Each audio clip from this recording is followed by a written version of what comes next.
आप सभी लोगों से रिक्वेस्ट है कि वीडियो को लाइक और शेयर करें ताकि हम कई सारे साहिल जैसे लोग बना सके, उनको इस कट्टरता से निकाल सके। तो इसके लिए आपको एक जिम्मेदारी ये लेना है कि हमारी वीडियोस को ज्यादा से ज्यादा लाइक शेयर करें और चैट जिहाद सब जगह पे जाके।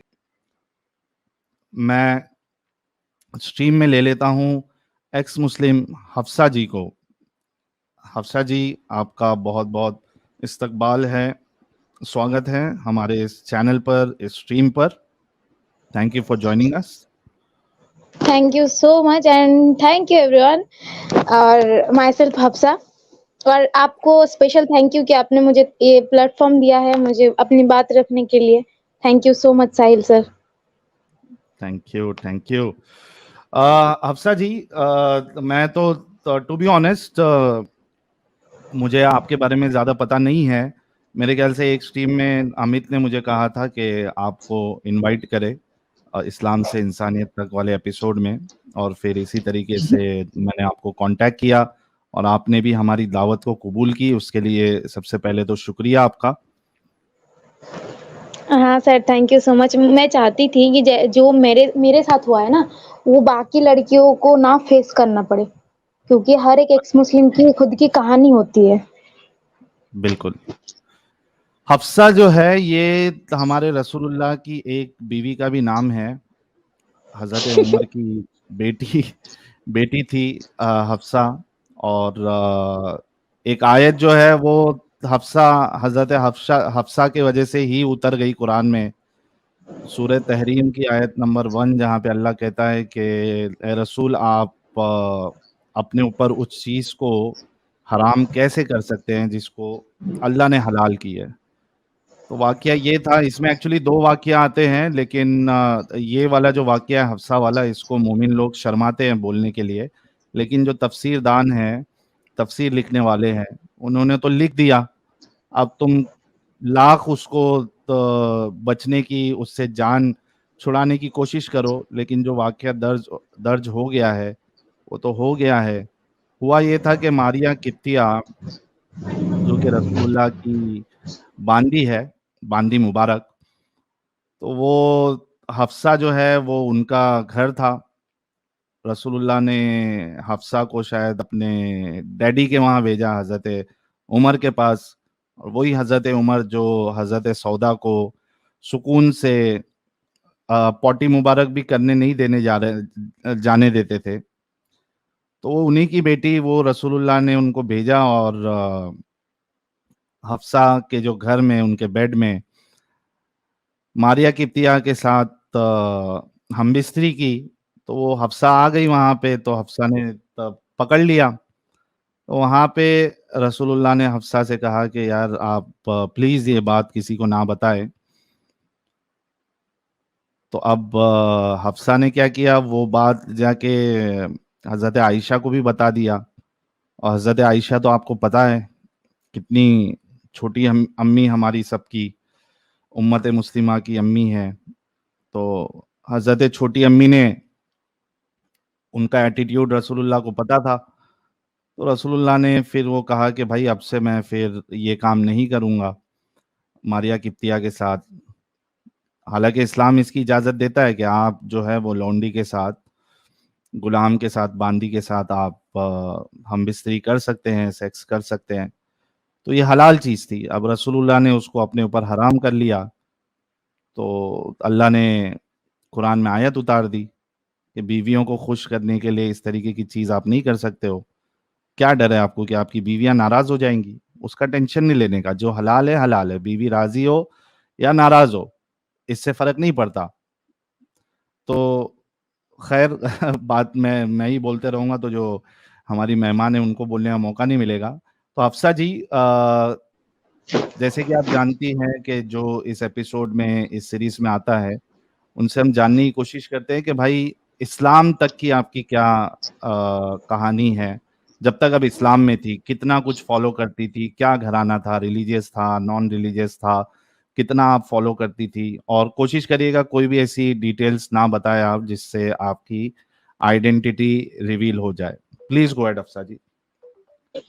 हाँ, तो मैं एक सुन्नी घराने से बिलॉन्ग करती हूँ और मेरी फैमिली भी कट्टर ही है। तो इस बात का मुझे डर है, इसलिए मैं शायद बहुत ज़्यादा कुछ अपने बारे में नहीं बोल सकती, लेकिन मेरी जर्नी के बारे में मैं खुल के बता सकती हूँ।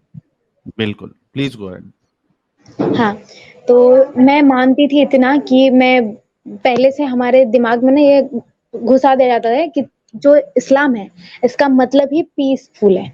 हम किसी पे कोई गलत चीज़ नहीं कर सकते, हम किसी और के साथ गलत काम नहीं कर सकते, हमें पीसफुल रहना चाहिए। हमें मतलब भाईचारा की बात नहीं सिखाई जाती थी, बस इतना सिखाया जाता था कि हमें पीसफुल रहना अपने में।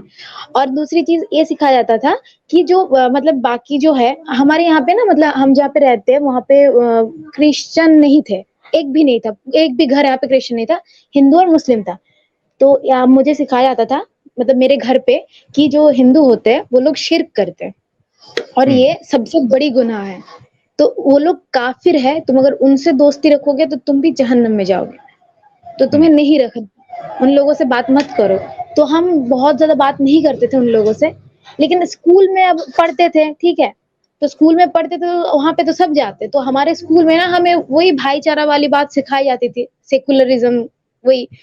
तो वहाँ पे ना थोड़ा बहुत हेल्प के लिए वहाँ पे बात कर लेते थे, लेकिन घर पे अगर किसी को पता चले कि हाँ, बात कर लिए, तो घर पे थोड़ा बहुत झगड़ा हो जाता था। जैसे और एक चीज़ है कि बुरखे के लिए मैंने बहुत बार मार भी खाई है। हुँ। कि मैं कभी नहीं पहनी तो बहुत बार मार भी खाई है। हमें ना बचपन आपको से जब पसंद तक नहीं था हमारा क्या एज बुर्का? हाँ, मैं पहनती थी। मतलब आपको पसंद नहीं था क्या? मार क्यों खाया? नहीं नहीं पहनने पसंद था, पे? वो ज़बरदस्ती वाला पहनना पड़ता था। अच्छा, अरे लेकिन आप तो क्वीन हैं, आप और वो क्या क्या कहते हैं उसको, अगर चॉकलेट जो है या टॉफ़ी जो है वो बिना पेपर के अगर रहे तो फिर मक्खियाँ आती है उसमें, चींटी आ जाती है और वो इस वजह से उसको ढक के रखना चाहिए। तो आपको ये लॉजिक समझ में नहीं आया था कि ये आपकी सेफ्टी के लिए है? आपको पसंद क्यों नहीं था हाँ। बुर्का? हाँ सर, वो भी मैं बताऊँगी आगे जाके। तो हुँ, हमारे घर पे जो ये सब चीज़ें सिखाई जाती थी ना तो हमें साथ-साथ ये भी बताया जाता था कि तुम्हें रहना कैसे है। आप जो बोल रहे हो ना कि ये चीज़ तुम्हें नहीं समझ आई, तो हमें ये सिखाया गया था कि हाँ, तुम्हें ये सब करना है, लेकिन मुझे यार घुटन-सा होता था, मुझे कॉन्फिडेंट नहीं मिलता था, तो मुझे नहीं पसंद था। तो इसलिए मैंने बहुत बार मार भी खाई है। और जब हुँ, यही क्वेश्चन मैंने किसी को किया था कि एक चीज़ और एक मतलब इंसान में क्या कोई फ़र्क नहीं है? मुझे चॉकलेट नहीं, मुझे लीची का एग्ज़ाम्पल देके समझाया गया था ये, कि अगर लीची जो पील अप कर दो तो वो गंदे हो जाते, सड़ जाते बहुत जल्दी, वैसे लड़कियों को अगर खुले में रखो मतलब नंगापना बोला जाता है डायरेक्टली, नंगापना हुँ, करो तो फिर सड़ जाओगे बहुत जल्दी और जहन्नम में जाओगे तो अलग बात है, लेकिन इस दुनिया में भी सड़ जाओगे। तो मैंने कहा यार वो एक चीज़ है और मैं एक इंसान हूँ, उसके अंदर दिल नहीं है, उसके अंदर जान नहीं है। मेरे अंदर दिल भी है, मेरे अंदर जान भी है और मेरे अंदर मर्ज़ी नाम की भी कोई चीज़ है, अगर मुझे नहीं पसंद तो मैं नहीं पहनूँगी। यही बात रखने के लिए मैं 2-3 दफ़ा मार भी खा चुकी हूँ, कि नहीं हुँ, बोलना चाहिए बोल के। ओके, हाँ सर। ठीक है। फिर क्या हुआ? हाँ, तो मैं पहले से बताऊँ कि स्टार्टिंग से मेरे साथ हाँ, हाँ। क्या-क्या हुआ? हाँ, हाँ, स्टार्टिंग से बताइए, बताइए, हाँ। बताइए। तो हमारे यहाँ ना लड़कियों के 10 साल और लड़कों का 12 साल, ठीक है? ये जो हुँ, एज होते है इसके बीच तुम कुछ भी कर सकते हो, कुछ भी पहन सकते हो, तुम्हें कोई उससे प्रॉब्लम नहीं है। यहाँ पे मेरी जब एज 10 हो गई मतलब मैं तब क्लास 6th या 5th में पढ़ती थी शायद, तो मुझे बहुत अच्छे से याद है कि तब से ही मतलब बचपन से ही मेरी शादी फिक्स थी, ठीक है? मेरे कज़िन के साथ। मतलब मेरा हुँ, फूफू का बेटे के साथ और एक खाला के बेटे के साथ, दोनों बोलते थे कि मैं अपने बेटे से शादी करवाऊँगा, वो बोलते थे अपने बेटे से करवाऊँगा। तो अब मम्मी खाला के बेटे को सपोर्ट करती थी और मेरे जो पापा थे, वो फूफू के बेटे को सपोर्ट करते थे, क्योंकि हुँ, वो खुद की बहन थी उनकी। तो वहाँ पे जाके तब यार बचपन में था तो मुझे लगा बड़े होंगे तो पता नहीं क्या होगा, तब देखा जाएगा, तो उतना तब नहीं पता था। बाद में जाके ये चीज़ ना मुझे बहुत सफ़र करनी पड़ी, वो मैं बताती हूँ आगे। तो 10 साल तक मेरा लाइफ़ एकदम नॉर्मल चला, जैसे नॉर्मल हुँ, सबकी होती है वैसे ही। लेकिन मैं घर पे देखती थी, कोई भी काम होता है, कोई भी चीज़ होती है घर पे अगर कोई डिसीज़न लेना होता है ना, तो मेरी पापा की भी 2 शादी है, वो मेरी मम्मी की कुछ फिज़िकल प्रॉब्लम की वज़ह से हुई है। तो मतलब पापा की जो दूसरी वाइफ़ है, मैं उनको छोटी मम्मी बोलती हूँ। तो हुँ, छोटी मम्मी को ना अपनी बात नहीं रखने दिया जाता था कि तुम डिसीज़न नहीं ले सकती हो। जो भी डिसीजन लेंगे घर के मर्द लेंगे, मतलब मेरे पापा लेंगे, ठीक है? तो ये पहले से फिक्स था। तो जी। इसमें मुझे थोड़ा बहुत लगता था यार ऐसा नहीं करना चाहिए, लड़का-लड़की तो बराबर है, हमें तो स्कूल में यही सिखाया जाता है, यार यहाँ पे क्यों नहीं? तो मैं क्वेश्चन तब नहीं उठा पाती थी, उतना हक नहीं था हमें कि क्वेश्चन उठाओ तुम, दीन के ऊपर क्वेश्चन उठा रहे गुस्तकी कर दोगे, ऐसी वाली बात थी, तो हम नहीं उठाते थे। तो इसके बाद जब थोड़ी-सी बड़ी हुई तो पापा ने ज़बरदस्ती बोले कि नहीं अभी तुम्हें हिजाब पहनना पड़ेगा, बुर्का पहनना पड़ेगा, बाहर जाओ तो। और बाहर मतलब हमें सिर्फ स्कूल और ट्यूशन के लिए भेजा जाता था, ठीक है? तो हम मतलब बुर्का पहनने लगे, हिजाब पहनने लगे। स्कूल में हमारा बुर्का अलाउ नहीं था क्योंकि वहाँ पे ड्रेस कोड होता है, तो उस ड्रेस कोड के हिसाब से तुम हिजाब पहन सकते हो लेकिन बुर्का नहीं पहन सकते। क्योंकि हिजाब पहनने के लिए मना नहीं कर सकते क्योंकि बिलीफ सिस्टम के ऊपर है। तो हिजाब पहन के आते थे, जैसे कि ड्रेस पहन लिया, उसके ऊपर सर ढकने के लिए कोई और एक्स्ट्रा दुपट्टा ले लिए, ऐसा होता था, ठीक है? लेकिन लड़कों के लिए ऐसी कोई चीज़ नहीं थी। लड़कों के लिए जो भी चीज़ है सिर्फ़ और सिर्फ़ सुन्नत है, तुम करो तो अच्छा, नहीं करो तो कोई बात नहीं। लड़कियों के लिए हर एक चीज़ फ़र्ज़ है, क्योंकि हमें बचपन से बताया गया है, जो भी जहन्नम मतलब जहन्नम में जाएगी जितनी भी, वो ज़्यादा से ज़्यादा लड़की होगी, क्योंकि सबसे ज़्यादा गुनाह लड़की करती है, सबसे ज़्यादा ज़िना लड़की करती है। ये बताया गया है, तो हमें सँभाल के रहना चाहिए क्योंकि हमें जहन्नम में नहीं जाना है। तो मैं बचपन से ऐसे मुस्लिम फ्रेंड थे, नॉन मुस्लिम फ्रेंड को मैं नहीं रखती थी क्योंकि वो शिर्क करते, गंदे होते, काफ़िर होते, तो हमें नहीं रखने दिया जाता था। तो उसके बाद जब थोड़ी-थोड़ी करके बड़ी हुई तो 11 साल के बाद मैं बुर्का, हिजाब जो भी था मैं ज़बरदस्ती था तो पहनने लगी। तो तब शादी-वादी की बात बहुत ज़्यादा बढ़ गई क्योंकि मेरा एज 20 बोल रही हूँ 12 हो गया, ठीक है? अब शादी करना ही होगा तो 12 हो गया, मेंस्ट्रुएशन भी आ गया, अब शादी करना होगा, बस खत्म बात। घर पे बात हो गई, सब कुछ एकदम फिक्स्ड। अब 12 किसकी साल शादी की? होगी? हाँ, 12 साल में। तब मैं क्लास 8 में वाह! पढ़ती थी, मुझे बहुत अच्छे से याद है। तो हुँ, क्या हुआ कि तब मेरी शादी फिक्स्ड हुई और बोला कि मतलब करना ही है। और जब हम क्लास 8 में पढ़ते थे ना, तभी स्कूल में एनजीओ के बारे में पता चला। एक कोई हुँ, एनजीओ था, जो मैं नाम नहीं ले सकती, लेकिन वो एनजीओ था जब मेरे स्कूल में गया और वहाँ पे जाके बताया कि ये जो होता है बैड टच, गुड टच होता है, पॉक्सो आइन वगैरह होता है और ये सब कुछ होता है। मुझे मतलब डिटेल्स में बताया गया कि लड़की की एज ये होनी चाहिए, लड़के की एज होनी चाहिए, रीज़न सब कुछ वगैरह-वगैरह बताया गया। और मुझे हुँ, साथ-साथ ये भी पता चला कि आप अगर जल्दी शादी करवाने के लिए कोई फ़ोर्स करे तो आप खुद कंप्लेन कर सकते हो पुलिस स्टेशन में जाके या फिर किसी और से भी करवा सकते हो और हुँ, तुम्हारे घरवालों को लॉकअप में भेजा जाएगा। ये मुझे पता चला और हमें हर किसी को जो हमारे यहाँ का पुलिस ऑफिसर थे मतलब थाने के जो इंचार्ज थे उनका नंबर दिया गया और कुछ ऐसे इम्पोर्टेंट नंबर थे वो दिया गया कि अगर ऐसा हुँ, होता है तुम्हारे साथ तुम कॉल कर लो। एक बस कॉल करके बता दो कि कहाँ पे हो, क्या नाम है तुम्हारा, इतना बता दो और ये प्रॉब्लम हो रही है। और वो खुद नहीं कर पाओ तो किसी और से बता दो, कोई प्रॉब्लम नहीं। तो मैंने घर हुँ, पे आके जब सुना ना कि हाँ, चलो ये तो बात हद से बढ़ रही है, तो मैंने घर पे ना आके क्योंकि हमें तो सिखाया था कि डरो, है ना? अल्लाह से डरो, बचपन से तो यही हुँ, सिखाया जाता है। तो मैंने ना डराया, मैंने कहा अगर तुम लोग ये करोगे, तो मैं पुलिस को जाके बता दूँगी, तुम लोगों को सब पुलिस पकड़ के लेके जाएँगे। अब तुम बताओ अच्छा। तुम्हें क्या करना? हाँ, तो मैंने डरा दिया। तो पापा ने बोले कि चलो ठीक है, अब 5-6 साल वेट कर लेंगे क्योंकि बात आ गई कॉन्स्टिट्यूशन की, पुलिस तो मतलब पकड़ के लेके गई तो छोड़ेगी की बात तो है नहीं। हुँ, अब और खुद की बदनामी हो गया अलग से। तो वो हो गई मतलब शादी की बात हो गई चुप, लेकिन फिक्स था कि किससे करना है, ठीक है? तो मैं उसी टाइम मतलब कुछ महीने बाद छुट्टी था स्कूल का, मैं गई फूफू के घर। वहाँ पे हुँ। जाके मेरे साथ सबसे घटिया चीज़ हुई।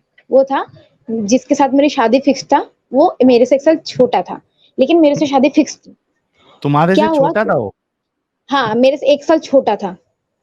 अच्छा मतलब वो 11 आप अगर 12-13 साल की थी तो वो हाँ, 11-12 साल वो का था। 11-12 हाँ, उतना ही था। तो क्या हुँ, हुआ कि उसने ना मुझे मोलेस्ट करने की कोशिश की, पहली बार। हुँ, तो पहले मैं बहुत डर गई कि मैं कैसे बताऊँगी घरवालों को, अगर बता दिया और उनको अगर पता चल गया कि मैंने मतलब उस टाइम पे बुर्का नहीं पहनी थी, मैंने सिर्फ़ दुपट्टे ले रखे थे, अच्छे से सर कवर नहीं कर रखी थी, उनको पता चल गया तो ऊपर से मारेंगे अलग और मुझे ही गाली देंगे कि तूने ऐसा किया इसलिए ऐसा हुआ, अगर तूने पहन के रखता तो कुछ नहीं होता, है ना? लड़कियों हुँ, की तो यही प्रॉब्लम होती है। तो मैंने वो नहीं बता पाई। फिर मैं वहाँ पे 1 हफ्ते रही, फिर मैं घर आ गई। उसके हुँ, बाद ना मेरी ये दिल में था कि यार मैं किसको बताऊँ, क्या करूँ? मुझे कुछ नहीं समझ आ रहा था। तो मैं ना पढ़ाई में पहले से बहुत ज़्यादा अच्छी थी, मेरे घर पे उतना अलाउ नहीं था कि तुम बहुत अच्छे से पढ़ो और हम तुम्हें सपोर्ट करेंगे, ऐसा नहीं था। मैं हर साल फर्स्ट आती थी। तो मेरे स्कूल के टीचर मुझे बहुत हेल्प करते थे पढ़ाई में। जैसे कि बुक्स मेरे घर से बहुत ज़्यादा नहीं खरीद के दिया जाता था। जितना ज़रूरत होती थी कि हाँ, क्लास में यही बुक्स टेक्स्ट बुक लगेंगे, वो स्कूल से दिया जाता था और एक्स्ट्रा बुक मुझे खरीद के नहीं देते थे। जितना भी हुँ, होता था मुझे स्कूल जो टीचर थे एक, वो मुझे बहुत ज़्यादा प्यार करते थे, खुद की बेटी जैसे कि उनका भी एक बेटी थी, वही बोल के। तो मुझे बुक्स वगैरह जो भी ज़रूरत की चीज़ है ना, वो खरीद के लेके देते थे, ठीक है? तो मुझे वहाँ से हेल्प मिल जाती थी। तो मैं ना हर साल टॉप करती थी। मुझे एक ही चीज़ चाहिए था कि मेरे पापा को लड़की नहीं पसंद। मेरे घर पे किसी को नहीं पसंद, क्योंकि लड़की हुँ, होगी तो बदनामी होगी, लड़का होगा तो नस्ल को आगे लेके जाएगा और पापा को बुढ़ापे में देखेंगे। ये चीज़ उनके दिमाग में है। तो उस टाइम पे मुझे बहुत बुरा लगता था, यार मेरे पापा बस एक बार मुझे प्राउड से बोल दे कि ये मेरी बेटी है, ठीक है? तो मुझे ये हर साल मैं चाहती थी कि मैं टॉप करूँ और ज़्यादा अच्छे से मार्क्स लाऊँ, शायद बोल दे प्राउड से ही कि ये मेरी बेटी है बोल के। और उस टाइम पे ना और एक चीज़ बता दूँ, मैं ना राइटिंग करती थी, मतलब मैं पोएम लिखती थी, ठीक है?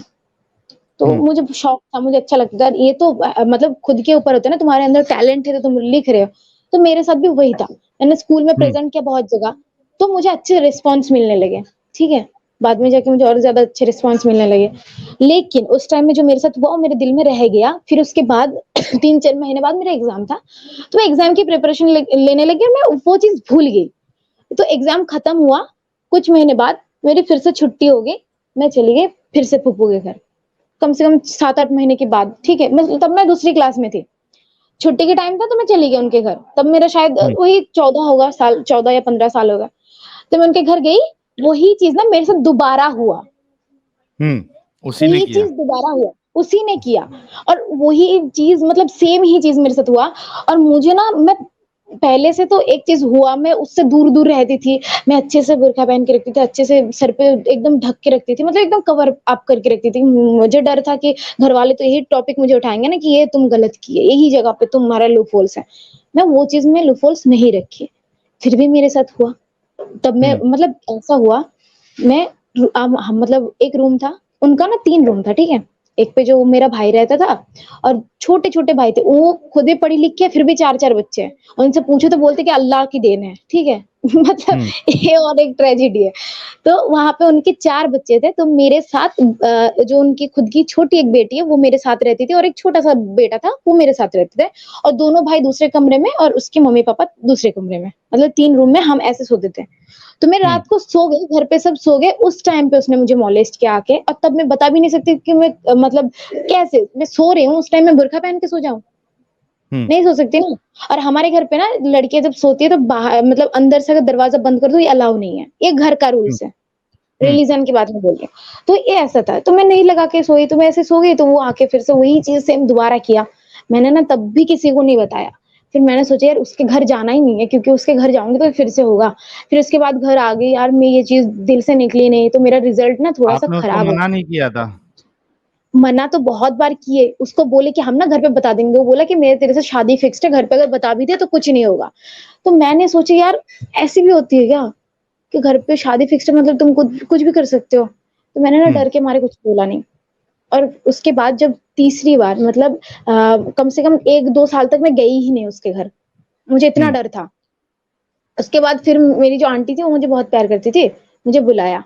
मुझे बोला कि चल, चल, मैंने कहा मुझे नहीं जाना, मुझे ना अच्छा नहीं लग रहा, मुझे थोड़ी-सी तबीयत खराब है बोल के 1-2 बार मैंने उनको टाल दिया। फिर वो मुझे खुद आई लेने के लिए। तो मैं हुँ, सोचा यार चलो, तो मैंने कहा कि मुझे ना अकेले नहीं सोना, मुझे ना तुम्हारे साथ सोना है। अब उसके हस्बैंड उसके साथ सोते, तो मुझे नहीं सुला सकते थे वो। हुँ, तो मैंने कहा मुझे नहीं पता, बस तुम मेरे साथ सोओगी। तो उन्होंने पहले दिन मेरे साथ सोई, दूसरे दिन वो मेरे साथ सोई, तीसरे दिन वो अपने हस्बैंड के साथ सोने चली गई और मैं फिर अकेली। तो हुँ, वही चीज़ मेरे साथ तीसरी बार हुई, तो मैंने तीसरी बार ना आवाज़ उठाई, क्योंकि तब मैं थोड़ी-सी बड़ी थी, तो मुझे आवाज़ उठाना मतलब ठीक लगा। तो मैंने ना आंटी को बताया सिर्फ कि तुम्हारे हुँ, बेटे ना मेरे साथ ऐसे-ऐसे कर रहे थे। तो उन्होंने कुछ भी रिस्पॉन्स नहीं किया, उन्होंने सिर्फ इतना बोला कि ये मतलब वो तुम्हारे से शादी फिक्स्ड है उसकी, वो तुम्हारा होने वाला हस्बैंड है और तुम हुँ, किसी और को बताना नहीं वरना बदनामी होगी। यही 2 चीज़ मुझे बताया गया। हुँ, मुझे इतना बुरा लगा कि तुम अपनी बेटी मानते हो, मुझे ऐसे बोल रहे हो। मुझे बहुत बुरा लगा। तो उसके बाद वो दिन गया। फिर उस मतलब नेक्स्ट डे ही सेम चीज़ हुई, तो मैंने ना मुझे कहा मुझे घर जाना है बोल के मैं चिल्ला दी वहाँ पे, मतलब उनके घर पे। तो घर पे सब आ गए, सबको पता चल गया ये सब चीज़ों के बारे में। तो मैंने कहा कि मुझे घर जाना है, दोबारा मैं तुम्हारे घर पे कभी नहीं आऊँगी, मैंने डायरेक्टली बोल दिया। तो उसके बाद मुझे घर पे रख के चले गए। चौथी बार मेरे साथ हुई है, तो मैंने घर पे आके बताया कि ये चीज़ है, तो घरवाले क्या बोल रहे हैं, एक काम करते ना हम ना तुम्हारी उससे शादी करवा देते, बात खत्म हो जाएगी। अगर बाहर पता चल गया तो फिर बदनामी होगी ना फैमिली की। तो मैंने सोची गलत वो करे यार भरू मैं। मुझे बहुत बुरा लगा कि यार ऐसे कैसे तुम एक लड़की के साथ ऐसे कैसे बोल सकते हो? उसकी खुद की मेंटल पीस कुछ नहीं होता। इसकी जो ये जो मेंटली इफेक्ट पड़े पता है इस चीज़ के लिए ना, जब मेरे साथ दोबारा हुआ तो उसके बाद से मुझे पैनिक अटैक आने लगे। मैंने मेडिसिन लेना स्टार्ट कर दिया। इतना बुरा हाल था मेरा। तो उसके बाद ना मैं नानी के घर गई थी घूमने के लिए, क्योंकि पापा ने बोला कि ये चीज़ है, ऐसे-ऐसे है, तो शादी फिक्स करवा देते हैं। तो मैंने कहा मुझे उससे शादी बिल्कुल भी नहीं करनी। तो बोलते तू क्या चाहती है कि और भी ज़्यादा बदनामी हो, सबको पता चल जाए, फिर तेरी शादी नहीं होगी, फिर हम क्या करेंगे? तो मैं ना इन सब चीज़ों से बहुत ज़्यादा डिस्टर्ब होने लगी, तो पापा क्या किए मुझे नानी घर पे रख के आ गए, ठीक है? अब नानी घर पे मैंने वहाँ पे जाके ना बताई, तो मेरी मासी जो मेरी खाला है, वो उनके बेटे के साथ शादी फिक्स करने वाली थी, वो मेरे पापा को कॉल करके क्या बोल रही है, तुम्हारी बेटी आके ये बोल रही है और अगर बाहर किसी को पता चल गया तो क्या होगा? या तो इसका मुँह बंद करवा दो या फिर इसकी शादी करवा दो। मतलब इतना गलत हो रहा है मेरे साथ, ऊपर से मुझे ही कोसा जा रहा है इन सब चीज़ों के लिए। तो मुझे ये मेरे साथ इतना ज़्यादा गलत होने लगा ना, मुझे बहुत ज़्यादा बुरा लगा। तो मैंने क्या किया, मैंने ना सुसाइड अटेम्प्ट कर लिया। मैंने कहा मुझे नहीं जीना, अब मैं इन सब चीज़ों से लड़ ही नहीं सकती, क्योंकि 1 बार नहीं, 2 बार नहीं, 3 बार नहीं, 4 बार सेम चीज़ हो रहा है। मैं कैसे लड़ूँ? क्योंकि मेरे घरवाले मुझे सपोर्ट नहीं कर रहे हैं। बाहर मैं जिसको बता रही हूँ, वो लोग मुझे सपोर्ट नहीं कर रहे, मैं किसको बताऊँ? अगर घर से बाहर किसी को बता दिया, घरवाले मुझे या तो पकड़ के मारेंगे या फिर ज़बरदस्ती शादी करवा देंगे। तो मैंने ना सुसाइड अटेम्प्ट कर लिया। फिर मैं 3-4 दिन के बाद घर से आई, मतलब घर पे आई, 3-4 दिन मैं हॉस्पिटल में थी, उसके बाद घर आई, फिर मैंने ना मतलब मेरे घरवाले मुझे तब भी बात नहीं कर रहे थे मेरे साथ। उनको लग रहा था कि मैं ही गलत हूँ। मैंने ये किया, बहुत गलत किया, बहुत बदनामी हो रही है, ये वो। तो मुझे बोले कि अब कोई नहीं बात सुनेंगे, हम तुम्हारी शादी फिक्स कर देंगे। मैंने कहा अभी तक मेरी एज 80 हुई ही नहीं है। और अगर तुमने दोबारा शादी की बात की है, फिर उस इंसान से शादी की बात नहीं की ना, तो मैं सच में मर जाऊँगी और इस बार ना मैं कोई लेटर लिख के जाऊँगी और तुम्हारे नाम से, और वो सिर्फ़ 1 को नहीं, मैं 4-5 लोगों को दे के जाऊँगी कि तुम अगर जला भी दो तो कोई और किसी को पता चल जाए। और मैं इतना बुरा करूँगी ना तुम लोगों के साथ, तुम लोग सोच भी नहीं सकते हो, क्योंकि मुझे ना डराने के सिवा कोई और चारा मुझे नज़र ही नहीं आया। तो मैंने ना उनको बहुत डराया। उसके बाद वो लोग चुप हो गए। तो उसके बाद क्या हुआ, ये चीज़ मेरे दिमाग से आज तक नहीं निकली है कि यार मेरे साथ इतना गलत हुआ। जब मैं आवाज़ नहीं उठाई तब चुप हो गई, तब किसी ने कुछ नहीं बोला। जब मैं आवाज़ उठाई तब मेरे खिलाफ बोलने लगे मेरे ही घरवाले। ये हो गई। फिर उसके बाद ना मतलब पढ़ाई-वढ़ाई की, मेरा रिज़ल्ट बहुत खराब हुआ था। उस टाइम पे मैं इतनी ज़्यादा प्रेशराइज़्ड हो गई थी ना ये सारी चीज़ों से, इतनी ज़्यादा डिस्टर्ब हो गई थी कि मेरा रिज़ल्ट बहुत खराब हो गया। क्लास 11th में भी मेरा रिज़ल्ट खराब हो गया। तो मेरा क्लास 12 में ऐसा फ़ोकस था कि अब मुझे थोड़ी-सी अच्छी पढ़ाई करनी है, मुझे थोड़ा-सा अच्छा रिज़ल्ट तो करना ही है, क्योंकि अगर मुझे अच्छे कॉलेज में जाना है तो फिर मुझे पढ़ाई करनी होगी। तो मैंने पढ़ाई-वढ़ाई की, फिर उसके बाद ना जनरल जैसे कॉलेज होता है उसमें एडमिशन दिलाया गया कि मुझे शादी करवाना है बोल के। क्योंकि शादी करवाना है तो लड़की थोड़ी पढ़ी-लिखी होती है, तो मतलब जल्दी शादी होता है और दूसरी चीज़ है अच्छे लड़के मिल जाते हैं, ठीक है? तो शादी के बाद दोबारा होने लगी, 18 साल हो गई अब मेरी। अब मैं कंप्लेन करूँ तो कैसे करूँ? क्योंकि हमें नहीं पता था कि तब उस टाइम पे नहीं पता था कि कंप्लेन करो तो तुम मर्ज़ी के खिलाफ शादी कर रहे हो बोल के तुम कंप्लेन कर सकते हो। तो 18 साल हो गई है। अब शादी के बाद फिर से हो रही है, मैं कॉलेज में हूँ। तो उस टाइम पे क्या हुआ कि मेरे ना मैं राइटिंग करती थी, उसमें ना मुझे थोड़ा-सा अच्छा रिस्पॉन्स मिला, मतलब थोड़ा नहीं बहुत अच्छा रिस्पॉन्स मिला। मैं जब कॉलेज में प्रेज़ेंट की अपने राइटिंग को कोई कॉम्पिटिशन था, मुझे फर्स्ट प्राइज़ मिला। तो मैं बहुत खुश हुई कि आज घरवालों को बता ही देंगे फाइनली कि मैं राइटिंग करती हूँ। मैं इतना खुश थी, मैं बता नहीं सकती थी। घरवाले को आके मैंने सबसे पहले पापा को बताया, क्योंकि मेरी मम्मी तो थी नहीं, छोटी मम्मी उतना नहीं समझती ना मुझको। तो मैंने पापा को जाके सबसे ज़्यादा खुश होके मैंने बताया, पापा मुझे फर्स्ट प्राइज़ मिला है और मैं राइटिंग करती हूँ, आपको पता है? पापा ने क्या जवाब दिया पता है? आप क्या सोच रहे हो कि पापा ने बहुत ज़्यादा एप्रिशिएट किया होगा? पापा ने मुझे बोला, अगर तुम राइटिंग करोगी ना तो तुम मतलब नास्तिक बन जाओगी। और मैं पर्टिकुलर एक राइटर थी जो मुझे बहुत पर्सनली पसंद थी, वो था तस्लीमा नसरीन, क्योंकि वो रिलीजन से बेस से निकल के आई थी, तो मुझे वो पसंद थी तस्लीमा नसरीन। घर पे मुझे वही चीज़ दोबारा बोला गया कि तस्लीमा नसरीन बन जाओगी, तुम नास्तिक बन जाओगी, धर्म से दूर चली जाओगी, तुम ये नहीं कर सकती हो। हुँ, तो मेरी जितनी भी डायरी थी राइटिंग की वो सब जला दिया, सब जितने भी थे। यार मेरी टैलेंट है, मुझे इस चीज़ में आगे जाना था बोल के मैंने आर्ट्स पढ़ाई की है, क्योंकि मुझे ऑनर्स करना था इस चीज़ लिटरेचर के ऊपर, ताकि मैं और ज़्यादा आगे बढ़ पाऊँ। जब मेरे सपने मेरे सामने जल रहे थे ना, साहिल सर आपको बता नहीं सकती मैं कितना रोई और कितने दिन तक रोई हूँ। इतना ज़्यादा रोना आ रहा था, इतना ज़्यादा मुझे खराब लगा कि यार खुद का सपना मैं जलते हुए देख रही हूँ। उतना बुरा हुँ, तो मुझे किसी और चीज़ में नहीं लगा था। तो उस टाइम पे मैं बहुत ज़्यादा टूट गई कि यार ऐसे कैसे कर सकते हो तुम लोग, फैमिली हो मेरे, तुम एप्रिशिएट नहीं कर सकते हो ठीक है, लेकिन इतना गलत तो नहीं कर सकते ना तुम लोग मेरे साथ। हुँ, तो मैंने उनको बोला कि मैं शादी कर लूँगी एक ही शर्त पे, अगर मुझे पढ़ाई कंप्लीट करने दो तो। क्योंकि मुझे ना मतलब क्या बोलते हैं नर्सिंग करना था, ठीक है? तो घरवाले ने बोला कि ठीक है, कर लो, लेकिन बस 1 साल के लिए। मैंने कहा 1 साल क्यों बोल रहे हो, 3 साल के लिए करने तो दो। तो पापा ने बोला कि मैं 1 साल के पैसे दूँगा, उसके बाद मैं नहीं दूँगा, अगर तुम उसके बाद कर सकते हो तो कर लो। तो मैंने सोचा कि स्कॉलरशिप मिल जाएगी तो थोड़ी-सी हेल्प हो जाएगी, शायद मैं कर सकती हूँ। तो मैंने ना पापा से बोल के ज़बरदस्ती करके थोड़ा मतलब थोड़ी बहुत कलेश हुई, ऐसे नहीं कि पापा बहुत जल्दी मान गए, ऐसा कुछ नहीं हुआ। मैंने घर पे वही मैंने कहा कि अगर मैं सुसाइड कर लूँगी, इसमें से डराया फिर से, क्योंकि मुझे एक ही चीज़ नज़र आती थी कि घरवालों को बात मनाने के लिए मुझे डराना है। मुझे यही हुँ, चीज़ पता था। मुझे यही रास्ता पता था, तो मैंने डरा दिया। उन्होंने बोला कि ठीक है, लेकिन मैं 1 साल के पैसे दूँगी, उसके बाद तुम मर जाओ, क्या करो मुझे नहीं पता। मैंने कहा ठीक है चलो ये भी मैं मान लूँगी, क्योंकि अगर मैंने 1 साल भी कंप्लीट कर लिया, प्रैक्टिस करने के लिए कोई हॉस्पिटल में जॉइन कर सकती हूँ, तो मुझे पैसे मिलेंगे, मुझे पता था। तो हुँ, उन्होंने मेरा एडमिशन करवाया, मैं घर से निकली, उस टाइम पहली बार बाहर, हॉस्टल में थी और हमारा हॉस्टल ना मतलब रिलीजन के बेस पे नहीं था। मेरा जो हुँ, रूममेट था ना वो कोई भी मुस्लिम नहीं थे, हम 4 रूम में रहते थे, 4 लड़कियाँ, वो मेरी रिलीजन की थी नहीं, ठीक है? मतलब हिंदू ही थी। तो मुझे इन इतने गंदे चीज़ों से जब बाहर निकल के आई, जब मैं हॉस्टल में पहली बार गई, तो मुझे उस टाइम पे पता चला कि लड़की की भी इज़्ज़त होती है, लड़की की भी हक होती है, उनकी खुद की मर्ज़ी होती है। तो मुझे पहली हुँ, बार पता चला, मुझे इतना इंडिपेंडेंट फ़ील हो रहा था ना, मुझे लग रहा था कि बस ऐसा मेरे घर पे मैं दोबारा नहीं जाऊँगी। इतना ज़्यादा मुझे घर से नफ़रत होने लगी, मुझे इतना ज़्यादा नफ़रत होने लगी मैं बता नहीं सकती। तो उस टाइम पे ना मुझे एक चीज़ फ़ील हुई, यार इंसान इतने गलत क्यों कर सकते हैं? क्यों? और मैं 5 वक़्त की नमाज़ पढ़ने लगी, मतलब पढ़ती थी, वो लड़की 5 वक़्त की नमाज़ पढ़ना बंद कर दिया, सिर्फ़ और सिर्फ़ इसलिए क्योंकि इसमें ना हक नहीं है। लड़कियों के हुँ, लिए कुछ भी नहीं है। हमें हमेशा पाबंदी में रखा जाता है, एनवेलप में पैक करके, बुरखे में पैक करके, ये बोल के कि अगर तुम पहली बात तो घरवाले, दूसरी बात हस्बैंड की बात मानोगे तो ही जन्नत में जाओगे, और अगर अल्लाह रसूलुल्लाह के अंधाधुन फॉलो करोगे, अगर तुम कुरान को रट्टा मार के पढ़ोगे, तो तुम जन्नत में जा सकते हो। ये बताया हुँ, जाता है। हमें इस्लाम के बारे में सिर्फ़ इतना बताया जा सकता है कि इस्लाम सबसे अच्छा, खूबसूरत एक मज़हब है, जिससे खूबसूरत कोई और चीज़ हो ही नहीं सकता। अल्लाह के ऊपर कोई भी नहीं है, रसूलुल्लाह के ऊपर कोई भी नहीं है, और इन लोगों के साथ हम किसी और को कंपेयर नहीं कर सकते। और कुरान इतना ज़्यादा पवित्र है, इतना हॉली है कि हम इसको किसी और चीज़ों के साथ कभी कंपेयर तो क्या बात भी नहीं कर सकते।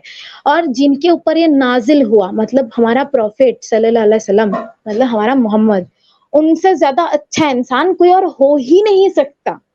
हमें बचपन से यही सिखाया गया, हम अंधाधुन फॉलो करते थे। रोज़े रखना, नमाज़ पढ़ना, कुरान को रट्टा मारना, यही सब चीज़ें हम करने लगे। घर से बाहर जाके पता चली भाई ये तो तुम गलत बोल रहे हो, इसमें तो इंसानियत नाम की चीज़ ही नहीं है। घर से जब बाहर गई तो मुझे 2 न्यूज़ मिली, ठीक है?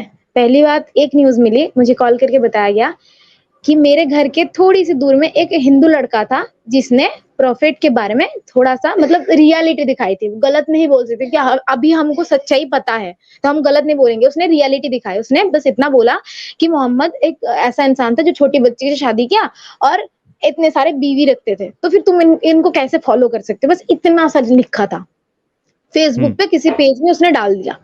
उसके घर को, वो एक शॉप का ओनर था, उसके शॉप को सब कुछ जला दिया गया। कोई रीज़न नहीं था, सिर्फ़ इतना बोला तो जला दिया। हुँ, और हमारा यहाँ का मतलब सिस्टम देखो, लोगों ने कंप्लेन किया पब्लिकली, पब्लिक ने कंप्लेन किया तो पुलिस उसको ही पकड़ के लेके गई। सच्चाई का जाँच भी नहीं किया, उसने जो बोला सच है या झूठ है या फिर कौन से तरीके से बोला, कुछ भी जाँच नहीं हुई, बस उसको पकड़ के लेके चले गए, फिर वो पुलिस के थाने में बंद है, ठीक है? अभी भी है। कम से कम 3-4 साल हो गया, अभी भी है। अभी भी तो बंद है? उसको हाँ, अभी भी बंद है। उसको किसी ने छोड़ने के लिए मतलब कोई उसके घरवाले भी नहीं जा सकते ना, क्योंकि उसके घरवालों को पूरा एकदम ऐसे बोला गया, तुम अगर जाओगे तो तुमको हम मार देंगे, क्योंकि उसने बहुत गलत किया। ठीक है? हो गया। दूसरी न्यूज़ मेरे कान में ये आई कि मुझे डराने के लिए, लेकिन ये सच्चाई भी थी। तो मुझे बोला गया कि यहाँ पे एक हिंदू लड़का था जो मुस्लिम लड़के से प्यार करते थे, ठीक है? वो उसको लेके भाग गया, उस लड़की को लेके। तो उस लड़की मतलब मुस्लिम लड़की के घर वालों ने क्या किया, उस लड़के को पकड़ नहीं पाए। लड़के के जो घरवाले थे, मम्मी, पापा, भाई और भाभी, चारों को पकड़ के लेके आए। पहले तो बहुत मारे, दूसरे टाइम क्या किया, उसके ऊपर एसिड डाला गया। इतना घटिया हरकत किया उन लोगों ने, ये लोग सपोर्ट कर रहे थे और मुझे बोला कि तुम ऐसा कभी मत करना। मुझे डरा रहे थे और ये सच्चाई बता रहे थे, लेकिन मैंने इनको कहा कि यार हम तो पीसफुल कम्युनिटी में रहते हैं, हमारा इस्लाम तो ये नहीं सिखाता, तुम ऐसे कैसे कर सकते हो, तुम ऐसे कैसे बोल सकते हो? अगर किसी ने गलत किया तो हमें तो यही बोला जाता था कि रसूल अल्लाह सबको माफ कर देते, क्षमा करते। तो तुम लोग क्यों नहीं कर सकते हो? तुम लोग भी उन लोगों को माफ कर दो ना। और एक बात ये है कि अगर वो लोग गलत बोल भी दिए, गलत कर भी दिए, इससे अल्लाह को और रसूल अल्लाह को तो कोई फर्क नहीं पड़ने वाला, क्योंकि वो तो सबसे ऊपर है, तो उनको तो फर्क नहीं पड़ना चाहिए। तो मुझे बोला गया कि हम लोगों से बोल लिया किसी और के सामने ये बात नहीं बोलना, क्योंकि ये बहुत गलत बात है, तुमको मार देंगे, ऐसा बोला। तो मैं ना थोड़ी-सी डर गई। तो मुझे ना उस टाइम जब मैं घर से बाहर हूँ, मुझे इंडिपेंडेंट फील हो रहा है, जब मुझे ह्यूमैनिटी के बारे में पता चल रहा है कि इंसानियत नाम की चीज़ क्या है, इंसानियत क्या है, तब मुझे सब कुछ अपनी आँखों के सामने अच्छे से दिख रहा है। और तब भी मैं रट्टा ही मारती थी, तब मुझे इस्लाम के अंदर की चीज़ें नहीं पता थी। उस टाइम पे मैं रट्टा ही मारती थी। हमें मीनिंग नहीं पता था। और हमारे घर से ना मतलब लड़कों को ज़्यादा फोर्स किया जाता है मद्रासा में पढ़ने के लिए, लड़कियों को उतने ज़्यादा फोर्स नहीं किया जाता, ठीक है? और यहाँ पे जो हिंदू रहते थे, वो लोग ना सेक्युलरिज़्म में भरोसा करते हैं। मतलब हिंदू ऊपर या मुस्लिम ऊपर ये नहीं भरोसा करते, सेक्युलरिज़्म पे भरोसा करते हैं। और ये लोग ना मुस्लिम से डरते हैं, क्योंकि इनको लगता है कि मुस्लिम बहुत वायलेंट होता है और ये लोग इनको मार भी सकते हैं। तो इस वजह से ये लोग डरते भी थे। तो और एक चीज़ क्या हुई, जब मैंने ये सुना तो मैंने इन लोगों पे क्वेश्चन उठाए, तो मुझे ये बोल के चुप करवा दिया गया। चलो ठीक है, ये भी अच्छा है। तो मुझे ना बाद में मुझे साफ-साफ नज़र आने लगी कि इसमें इंसानियत नहीं है। क्योंकि अगर इंसानियत होती तो मेरे घर के थोड़ी-सी मतलब 1-2 घर छोड़ के ही सब, यहाँ पे सब मुस्लिम ही हैं वैसे, बहुत कम हिंदू है। तो 1-2 घर छोड़ के ही जो भी घर है, उसपे एक आंटी रहती थी, उनके हस्बैंड उनको बहुत मारते थे। और उनके जो घरवाले थे, मम्मी-पापा जब आते थे क्या बोलते थे कि हस्बैंड है, यार वो लड़का है, वो कर सकता है क्योंकि वो तुम्हारा हस्बैंड है, तुम्हें हस्बैंड की बात माननी होगी, तुमने ही कोई गलती की होगी, है ना? तुमने ही कोई गलती की इसलिए तुम्हें मार रहे हैं, ऐसे बोला जाता था। लेकिन उसके अगेंस्ट नहीं बोला जा रहा था कि तुम किसी लड़की को नहीं मार सकते, चाहे वो कितना भी गलत कर ले, तुम उसे समझा सकते हो, बोल सकते हो, तुम उसके साथ डिबेट कर सकते हो, आर्गुमेंट कर सकते हो, लेकिन तुम्हें मार नहीं सकते हो। ये नहीं बोला जाता। मुझे नहीं समझ आ रहा था कि क्यों नहीं बोला जा रहा है, और उनको गलत क्यों नहीं बोला जा रहा है। तब उस टाइम पे मुझे समझ आ रही थी कि ये भी गलत है और मुझे नहीं पता था कि इस्लाम में ऐसा है। तो मैं ना सोचा कि यार इतना गलत तो नहीं हो सकता, क्योंकि इतना गलत इस्लाम क्यों ही सिखाएगा? हम जिसको बचपन से फॉलो करते हैं, जो मतलब इस्लाम तो पीस चीज़ सिखाता है ना, पीस रहो, पीसफुल रहो, ये सब चीज़ें सिखाता है, तो मैं इतना गलत तो नहीं सिखा सकता। तो मैंने सोचा कि मुझे ना मीनिंग पढ़ना है। मुझे हर चीज़ का मीनिंग जानना है, इसमें क्या लिखा है, क्या नहीं लिखा है। तो उस टाइम से ना मैं पढ़ना स्टार्ट की, ठीक है? तो उस टाइम मैंने जब पढ़ना स्टार्ट किया, मैंने पहली बार सही अल बुखारी की हदीस पढ़ी थी, ठीक है? वो मुझे बहुत जगह गलत लगा। जब कुरान पे मीनिंग पढ़ रही थी, सूरा अन-निसा था, वो बहुत ज़्यादा गलत लगा मुझे, बहुत जगह पे, एक जगह पे नहीं बोल सकती, पर्टिकुलर नहीं, बहुत जगह पे गलत लगा। जब सूरा अल-बकरा होता है, उस पे भी मुझे बहुत ज़्यादा गलत लगा।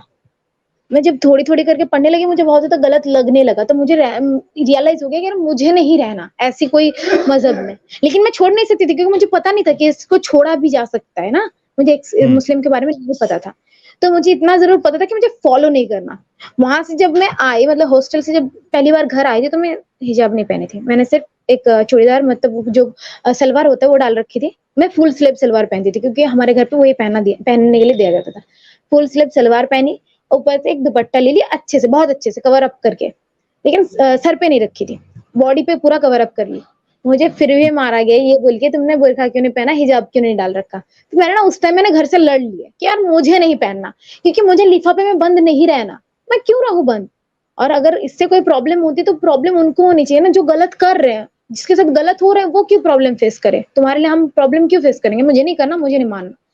लेकिन पापा ने बहुत कुछ सुना दिया, तो उसके बाद बोले कि ठीक है बुर्का नहीं पहनेंगे, चलो हम हिजाब ले लेते, फेस को कवर कर लेंगे। तो पापा ने बोला ठीक है। तो इसके टाइम जब भी घर जाते थे कि हम मतलब हिजाब पहन के फेस टेस कवर करके फिर जाते थे, ठीक है। घर से जब जाते थे तब भी वही करते थे, लेकिन ट्रेन में जाके हम बदल लेते थे, मतलब दुपट्टा सर पे नहीं रखते थे, ऐसा होता था। तो इसके बाद से जब पढ़ना स्टार्ट की तो पहले मुझे ये सब चीजें गलत लगने लगी, फिर मुझे पता नहीं था कि इसको छोड़ सकते हैं। तो मैं एक दिन यूट्यूब स्क्रॉल कर रही थी ऐसी नॉर्मली, तो सबसे पहले मुझे आपका चैनल मेरे सामने आया था, कोई एक वीडियो आया था। और मैंने वीडियो नहीं देखी थी, उसका थंबनेल भी मैंने नहीं देखा था, सिर्फ और सिर्फ एक ही नाम मुझे देखा कि एक्स मुस्लिम साहिल बोल के। मैं सोची यार एक्स मुस्लिम क्या होता है, मुझे जानना है, क्योंकि एक्स मुस्लिम के मैंने तो कभी नहीं सुना कि ऐसी भी कुछ होती है, क्योंकि हमें तो पता है हिंदुइज्म, क्रिश्चियनिटी, बुद्धिज्म और ये हमारा जो मजहब है ये सब चीजों के बारे में पता है, इससे ज्यादा कुछ और नहीं पता। एक्स मुस्लिम क्या है। तो मैंने ना आपके चैनल में जाके पूरा एकदम अच्छे से ध्यान से सब वीडियो देखने स्टार्ट किए, तो एक एक करके मुझे सारे एक्स मुस्लिम के बारे में पता चलने लगा। उस टाइम में मैंने सोचा यार मैं तो ऑलरेडी छोड़ चुकी हूँ, क्योंकि मैं तो काफिर हूँ, मैं तो मुनाफिक हो गई, मैं तो इनको मानती नहीं हूँ। और मैं तो यार जो शिर्क करते हैं मैं तो उनको सपोर्ट भी करती हूँ कि यार गलत ही क्या है, तुम्हें अगर शांति मिल रही है तुम कर सकते हो। तो मैं तो फिर मुनाफिक भी हो गई और काफिर भी हो गई, तो मैं तो मानती नहीं थी ऐसे भी, तो यार मैं भी तो एक्स मुस्लिम हूँ। उस टाइम से मुझे कीड़ा जाग गया कि नहीं यार मुझे पूरा जानना है, और मुझे हर एक क्वेश्चन का जवाब भी चाहिए, अभी सिर्फ क्वेश्चन नहीं चाहिए, अभी जवाब भी चाहिए। उस टाइम के बाद जब पहली बार आपका चैनल देखा तो मुझे पूरा मोटिवेशन मिल गया कि नहीं अब मुझे भी यही करना है, और मुझे भी लोगों को बताना है कि इस्लाम मजहब में क्या है लड़कियों के लिए खास करके। क्योंकि यार एक बात तो मैं मानती हूँ कि लड़कों जो लड़के हैं मोमिन हैं वो लोग क्यों सोचेंगे, मतलब क्यों छोड़ने की बात करेंगे। उनको यहाँ पे 4 बीवी मिल रही है वो मतलब, और मरने के बाद 72 हुरें मिल रही है, तो सारी मलाई तो उनके हक में आ रही है ना, तो वो लोग क्यों छोड़ेंगे, है ना। तो यार उनको तो मैं नहीं समझा सकती, लेकिन जो लड़कियां हैं जिनके साथ गलत हो रही है उनको तो समझा सकती हूँ। क्योंकि भाई बहन में शादी भाई क्यों करना, जिसको तुम भाई बोल रहे हो जो तुम्हें बहन बोल रहे हो वो तुम्हारे बिस्तर में कैसे आ सकता है, ये तो बहुत ज्यादा गलत बात है ना। उसके बाद से मुझे प्रॉफिट की पूरी हिस्ट्री पता चली, तब मुझे लगा यार इस इंसान को मैं फॉलो करती थी, इसके लिए मैं मरने मारने की मतलब तैयारी में थी। और मैं ना ये भी करती थी, क्या है पता है, कि जो लोग काफिर होते थे मेरे हिसाब से उस टाइम पे, मैं उनको बोलती थी यार तुम्हें पता है तुम लोग ना जहन्नम में जाओगे, अभी से ना ये सब बंद कर दो, ये सब गलत चीजें हैं। मैं ना उनको ये बता दी थी जाके, सच में मुझे खुद में हंसी आती कि मैं ये करती थी इसके लिए। मुझे इतना ज्यादा गलत लगता है ना अभी, सही में मुझे बहुत गलत लगता है, मैंने बहुत गलत किया। हाँ तो साहिल सर ये आप बताइए क्वेश्चन। हाँ हाँ, मैं ये कह रहा था कि ये मतलब जो पूरा वाकया हुआ है उसके बाद फाइनली जब आपने चैनल देखा हम मेरा, उसके बाद हाँ फिर आपने डिसीजन लिया कि भाई इससे निकलना है, यानी मतलब आप ऑलरेडी निकल चुकी थी, लेकिन जो एक साहस और एक हिम्मत आपको चैनल देखने के बाद मिली, और आपको पता चला कि भाई इस नाम की भी कोई चीज़ है, एक्स मुस्लिम भी होते हैं जो इस्लाम छोड़ देते हैं, उनको कहते हैं, तो मेरे पास ये ऑप्शन है। हाँ, आपके चैनल देखने के बाद ही मुझे ये सब पता चला। बहुत जबरदस्त। तो ये तो बहुत अच्छी बात है, और आई एम श्योर कि आपके जैसे और लाखों लोग होंगे जिनको ये सारी चीजें पता ही नहीं है, और अगर उनको ये बातें पहुंचेगी, मालूम पड़ेगी, तो उनका निकलना भी तय है।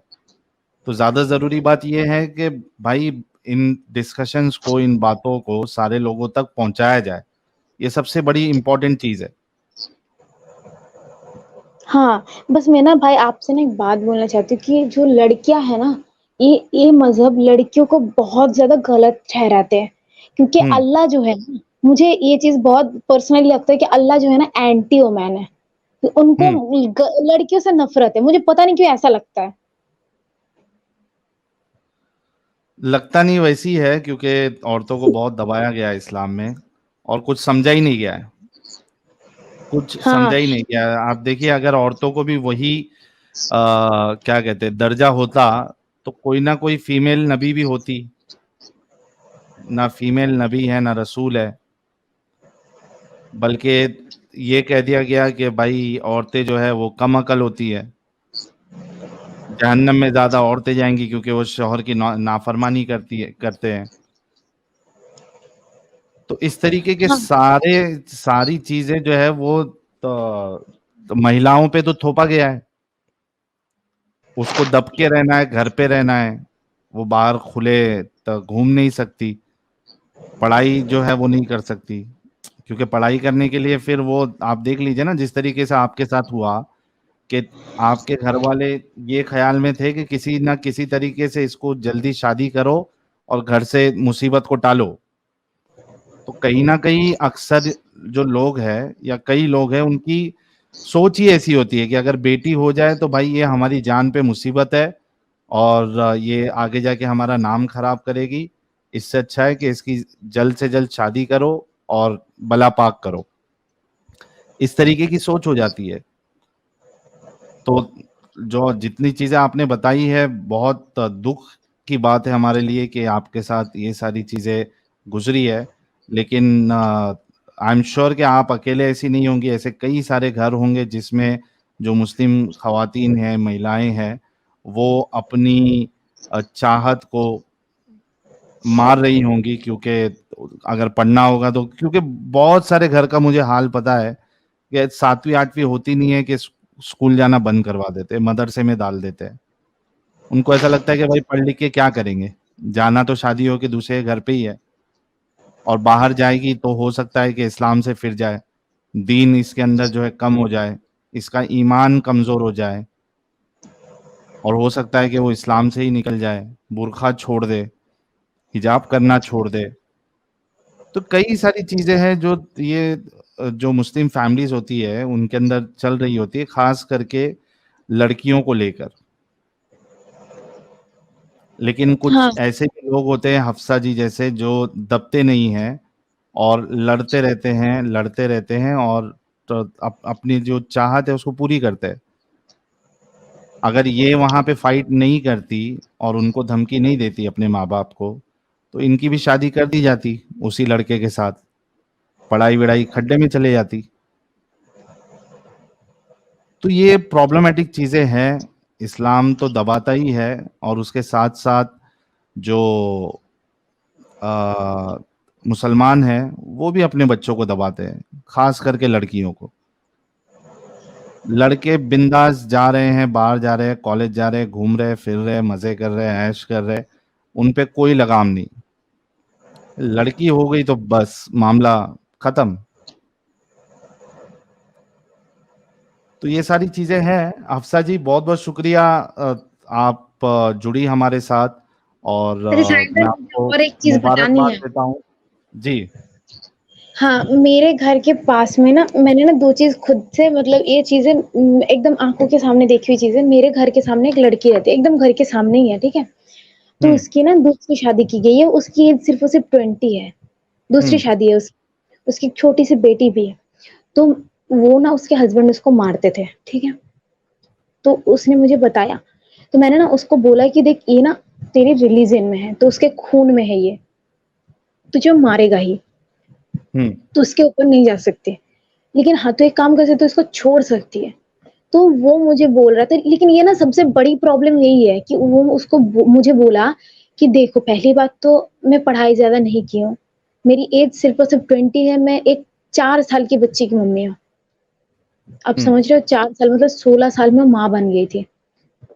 तो अच्छा। इतनी छोटी सी, हाँ, इतनी छोटी सी उम्र में उसकी शादी हुई, वो मम्मी भी बन गई, फिर उसका तलाक भी हो गया और दूसरे इंसान से उसका निकाह भी हो गया। उसके बाद क्या हुआ कि उसके पास ना कोई, मतलब क्या बोलते जो डिग्री होती है वो है, ना उसका फैमिली इन सब चीज़ों से हेल्प करेंगे, है ना? तो वो नहीं निकल पाएगी। ये एक चीज़ हो गया। ये मैं बोलना चाहती हूँ कि लड़कियाँ खुद के पैर पे खड़े होने के लिए उतना तक पढ़ो, ताकि तुम बाहर जाके एटलीस्ट काम कर सकते हो, खुद की लाइफ रख सकते हो खुद के जैसे। इतना ही बोलना चाहूँगी। और एक चीज़ मैंने खुद से देखी है, जो लव जिहाद के बारे में, इसके पहले भी आपका कोई मतलब वो हो रही थी, स्ट्रीम हो रही थी, मैंने देखी थी, तो मेरे सामने भी ये चीज़ हुई है। पता है जो मेरी अभी वही फूफो का बेटा है, वो अभी एक हिंदू लड़के से प्यार करता है, पता है? मेरी बात तो नहीं होती, मैं उससे बात तो करती नहीं हूँ, ना ही वो मुझसे बात करता है। लेकिन वही लड़का? वो हाँ, वही लड़का एक हिंदू हुँ, लड़के से मतलब शादी करना चाहता है और उससे प्यार भी करता है। तो मैंने ना जाके उस लड़की को सब कुछ बताया कि ये सारी प्रॉब्लम है, लेकिन उसने पता है क्या बोला?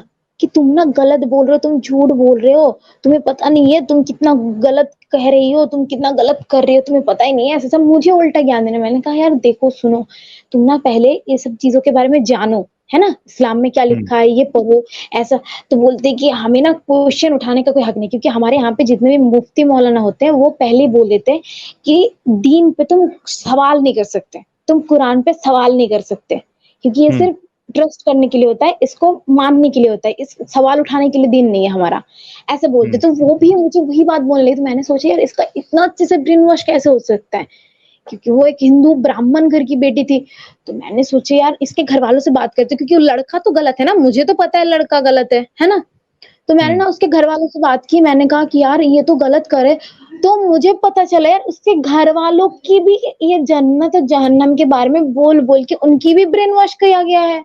उन लोगों को कोई प्रॉब्लम ही नहीं है, उनकी बेटी एक मुस्लिम से शादी करते हैं, उनको प्राउड फील होता है कि वो तो जन्नत जाएगी भाई, उन्होंने कन्वर्शन कर लिया तो वो जन्नत चली जाएगी, और वो लोग भी कन्वर्ट हो गए तो वो भी जन्नत में जाएँगे। यहाँ पे आप सोच समझ सकते हो कि एक सिर्फ लड़की की नहीं, उसकी पूरी फैमिली की ब्रेन वॉश किया जा रहा है। इतना गलत हो रहा है।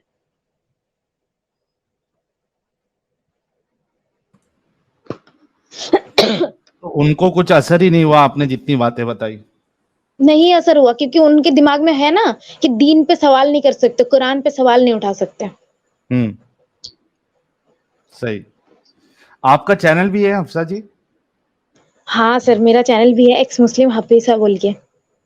अच्छा, तो यार जितने लोग देख रहे हैं, आप सभी लोगों से रिक्वेस्ट है कि हफ्सा जी का जो चैनल है, आप लोग सब्सक्राइब कर लीजिए। तो वो उसपे पता नहीं क्या उनका प्लान है स्ट्रीम करने का या वीडियोस बनाने का, शॉर्ट वीडियोस। तो आप लोग हाँ, मैं सपोर्ट अभी शॉर्ट करिए वीडियो हफ्सा जी डालती को। हूँ और स्ट्रीम में करूँगी जब मेरा थोड़ा-सा फॉलोअर ज़्यादा हो जाए, क्योंकि मेरे पास तो फिलहाल ना ही कोई टीम है कि मैं हेल्प ले सकूँ, और ना ही मेरा खुद का लैपटॉप है, तो मैं अभी तो नहीं कर सकती। मेरा 1000 सब्सक्राइबर कंप्लीट होने तक मैं कर लूँगी।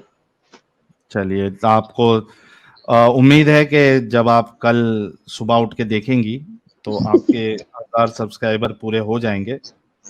ऑलरेडी आपके 804 सब्सक्राइबर्स हो चुके हैं। अच्छा, तो थैंक यू सो मच। कल तक आपके जो है वो तो 1000 क्या मेरे ख्याल से 2-3 हज़ार भी हो जाएँगे। जितने लोग देख रहे हैं तो वो सारे लोगों से रिक्वेस्ट है कि हफ्सा जी के चैनल को सब्सक्राइब कर ले। जो भी एक्स मुस्लिम्स आकर हिम्मत कर चैनल बनाते हैं, उसपे कंटेंट डालते हैं, आप लोग उनको ज़रूर सपोर्ट करें।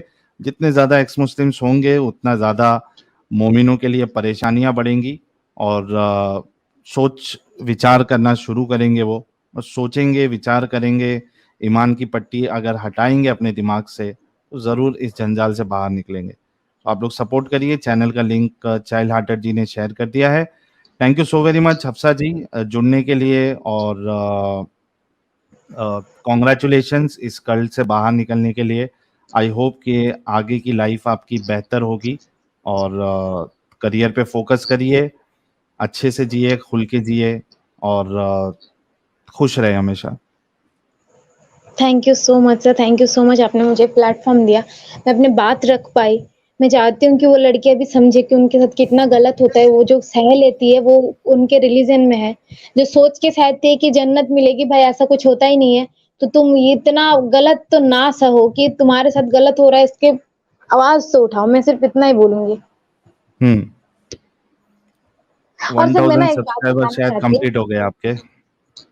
मैं सर आपको है ना एक बात बताना चाहती हूँ, मैं ना आपकी सच में बहुत बड़ी फ़ैन हूँ, क्योंकि पहली बार मैंने आपको ही देख के सब कुछ पता चला, क्योंकि आप ना थोड़ा-सा कूल टाइप के हो, ठीक है? कूल एकदम आइसक्रीम टाइप का। मुझे आपके जो बातें करने का स्टाइल ना मुझे बहुत पसंद है, क्योंकि आप इतना काम रहते हो ना, इतना पेशेंस किसी के अंदर रहना बहुत मुश्किल है। तो मैं आपकी बहुत बड़ी फ़ैन हूँ, और मुझे ना एडम जी भी बहुत पसंद है, क्यों पता है? क्योंकि वो ना थोड़ा-सा हॉट एकदम स्पाइसी, मतलब वो ना बहुत ज़्यादा गुस्सा करते हैं ना, वो भी मुझे बहुत अच्छा लगता है। तो आप दोनों क्या की बात मैं बहुत बड़ी फ़ैन हूँ। बहुत शुक्रिया, बहुत-बहुत शुक्रिया हफ्सा जी। हमारी शुभकामनाएँ आपके साथ है कि आप खूब आगे बढ़े और चैनल को अच्छे से चलाइए।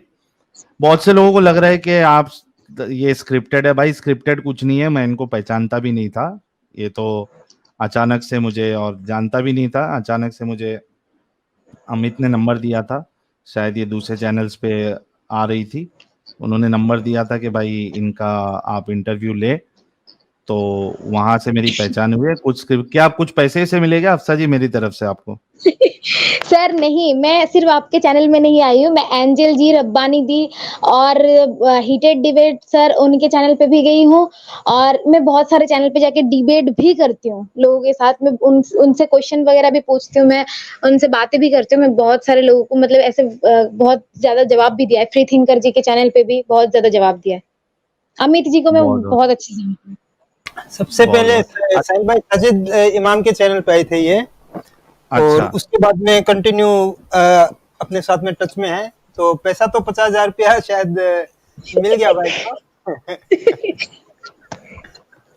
अच्छा, जाते-जाते वो एक टेस्ट भी ले लेते हैं आपसे। तो आप नमाज़ें-वमाज़ें पढ़ती थी, तो कोई सूरा-वूरा भी याद होगा आपको, क्या भूल गई ये सब? नहीं, नहीं, मुझे सूरत तो अच्छे से याद है। जैसे कि मैं कुल पढ़ सकती हूँ या फिर आता है तो बोले वो भी पढ़ सकती हूँ। मैं सूरा फ़तिहा भी पढ़ सकता हूँ, आप कुछ भी बोल सकते हो। सुनाइए, 1-2 सूरा सुनाइए। ठीक है, मैं कुल सुना देती हूँ फिर। हुँ। कुल हु अल्लाहु अहद, अल्लाहु समद, लम यलिद व लम यूलद व लम यकुल लहु कुफुवन अहद। और जो सूरा नास है वो सुनाती हूँ। कुल हुँ। औज़ु बिरब्बिन नास, मालिकिन नास, इलाहिन नास, मिन शर्रिल वसवासिल खन्नास, अल्लाज़ी युवस्विसु फ़ी सुदूरिन नास, मिनल जन्नति वन नास। शायद मैं गलत बोल अत्तहियात दी। याद है? हाँ, अत्तहियात याद है। जी, अत्तहियात सुनाइए। अच्छा, अत्तहियातु लिल्लाहि अस्सलातु तय्यिबातु अस्सलामु अलैका व रहमतुल्लाहि व बरकातुहू अस्सलामु अलैना व अला इबादिल्लाहि सालिहीन अशहदु अल्ला इलाहा इल्लल्लाह अशहदु अन्ना मुहम्मदन अब्दुहु व रसूलुहु। चलिए, ज़रूरी नहीं है कि हर मुसलमान जो है वो एकदम परफेक्ट पढ़े। बहुत सारे लोगों को ढंग से पढ़ने नहीं आता है। आम मुसलमान तो छोड़ दीजिए, कई सारे जो मुफ्ती या फिर आलिम होते हैं वो भी पढ़ने में गलतियां करते हैं। और इस चैनल पे हमने बताया था कि अभी जो मोमिनों का बहुत बड़ा एक समझा जाता है कि ये इस्लाम को बचाएंगे, मुफ्ती उस्मान बिन फारूक, तो उनका भी वीडियो हमने बताया था कि वो भी गलतियां करते हैं पढ़ने में, तो अच्छा सर, नॉर्मल मैं है। एक बात बोलना चाहती हूँ कि गलत जो बोल रहे हैं मैं उनको सिर्फ़ एक ही बात बोलती हूँ, मेरी जो लैंग्वेज है ना, उसके हम्म। तरफ से उस मतलब उस लैंग्वेज के उस टाइप का हो जाता है कि हमारे में ना बोला जाता है, नहीं बोला जाता। आपको पता होना हम्म। चाहिए। तो हम्म। उसकी वज़ह से मेरी लैंग्वेज की वज़ह से ये सारी चीज़ें ऐसा होता है। मैं प्रॉपर अरबी नहीं पढ़ सकती, लैंग्वेज की वज़ह से। जैसे असमिया जो लोग होते हैं, वो लोग प्रॉपर बंगाली नहीं बोल सकते, प्रॉपर हिंदी नहीं बोल सकते, वैसे ही मेरी भी है। जी, नहीं वो ठीक है, इट्स एब्सोल्युटली फाइन। आप जितना पढ़ी है तो ज़ाहिर सी बात है आप मोमिन ही रही है। तो बहुत-बहुत शुक्रिया हफ्सा जी। अब हम लिंक शेयर कर देते हैं और मोमिनों को ज़रा आने देते हैं डिस्कशन के लिए, हमेशा की हाँ। तरह।